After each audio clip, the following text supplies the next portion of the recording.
to Soccerlens TV. I'm Andy Brassel. Of course, we'll be looking back, as always, through all the European action over the weekend. There's only one place to start, though.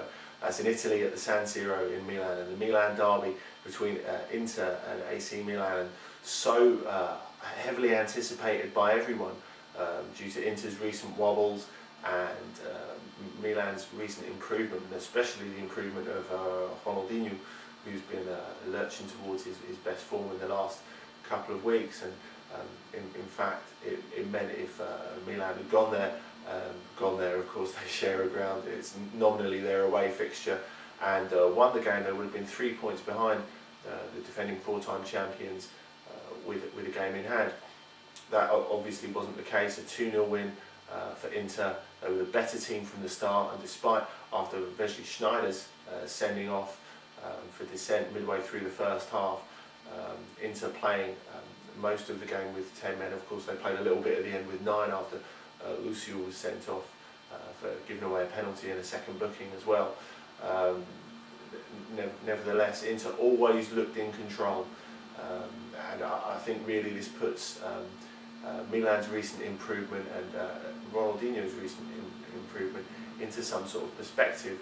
They preyed a bit on Inter's wobbly form, as we said, but we look back at the Juventus Milan game a couple of weeks ago on this very show, and I remember saying how perhaps the strongest indication of this game was that neither of these two teams really had it in them to push Inter all the way to the line, and I think this proved to be the case.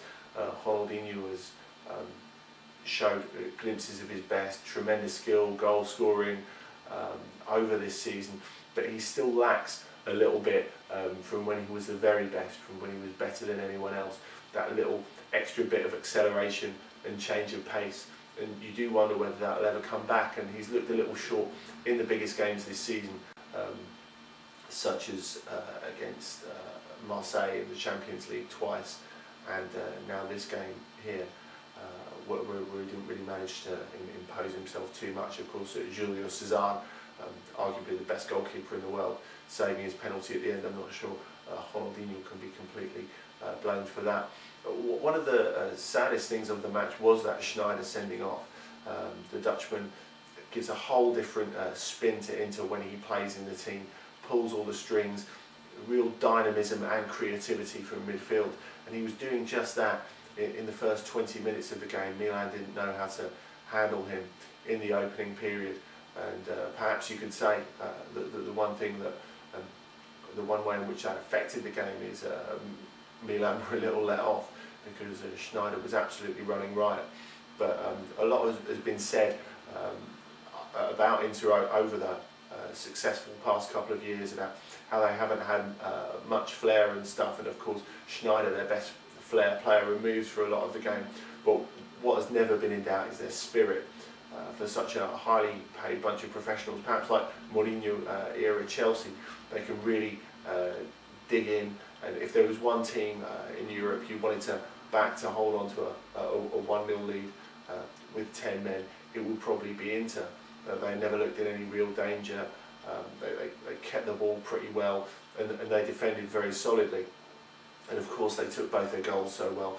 Diego Milito is enjoying a really great season there. People wondered whether he was a bit old to make the step up, but he's shooed those critics away with all his performances and goals so far. And of course Goran Pandev, who's not played for 6 months, but he's got up to speed really well, and it offers it into a completely different option up front. The fact he can drop deeper and make a pass, and also the fact that he can score goals like the one he did. But his industry was so important in this game, and that's something else that he gives to the team, is absolutely tireless running. So Inter now 9 points clear, and it looks like champions all the way for them. Now, of course, in England, no league action, FA Cup ties, and Leeds again, a terrific result for them, coming twice from behind, third-tier Leeds, at Spurs to draw and take Tottenham back to Ellen Road for a replay in 10 days' time. Of course, after that splendid win at Manchester United in the last round, it's still so difficult to believe especially with the way they've competed against Manchester United and Spurs, that Leeds are in the third tier of English football, testament to the terrible financial crash that they endured in the first decade of the 21st century, really starting around the 2003 mark, where all their problems started coming to light, and terrible financial mismanagement that has left them still recovering from that series of blows and the relegations that led to that. What's most worrying, I think, about the English football model is if we look into the Premier League, that this sort of thing can still happen. Of course, with all the goings on at Portsmouth this season, and of course Johnny Tarker, who's been held up as a great monument to Portsmouth's folly, earning £80,000 a week and not able to get in the first team most of the time. Well, he did get a rare outing and scored twice to take his team through to the fifth round this weekend with his goal against Sunderland. Nevertheless, it just shows if a player that highly paid can't get into the Portsmouth team, it's only the tip of the iceberg as far as the financial insanity goes.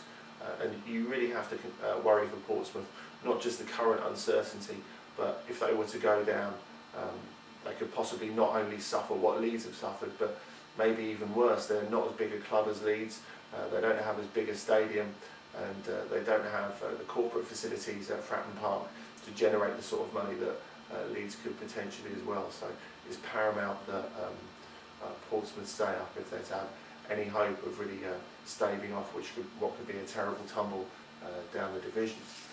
Now I've got one of your questions here. It says, "Hello Andy, with all the usual talk of the January transfer window and the various big names floated around, what will become of Gareth Bale? Seemingly every time he appears for Wales, he appears a class above, but he cannot get a game for Spurs. I was hearing rumours of moves to Milan, me too, which could be interesting. Bale could also be useful for teams who crave a dead ball specialist." That's from Kenzie in Sydney, Nova Scotia. Thanks for that, Kenzie. Well, I think Bale would be a fine acquisition for a lot of clubs. It's a shame really that he hasn't got more of a chance at Spurs. I feel Spurs aren't the strongest in the full-back positions. Of course, Bale's only 20 and he's got such attacking potential, but someone like that, I suppose you could compare him to Ashley Cole, who was converted from a winger himself. They really need to learn the defensive side of the game, and I think it's underestimated how long it takes a fullback to do that, especially in the modern age where they're expected to provide so much from an attacking perspective. Of course, Bale at only 20 is not going to do that without getting games, so I think a move would suit him. Now it's funny, we were talking about Milan earlier. I haven't been keen on their fullbacks all season either. Ignacio Abate, who again is a right winger, he's not really a right back, making a bit of a blunder for the first goal scored by Milito in the Milan derby.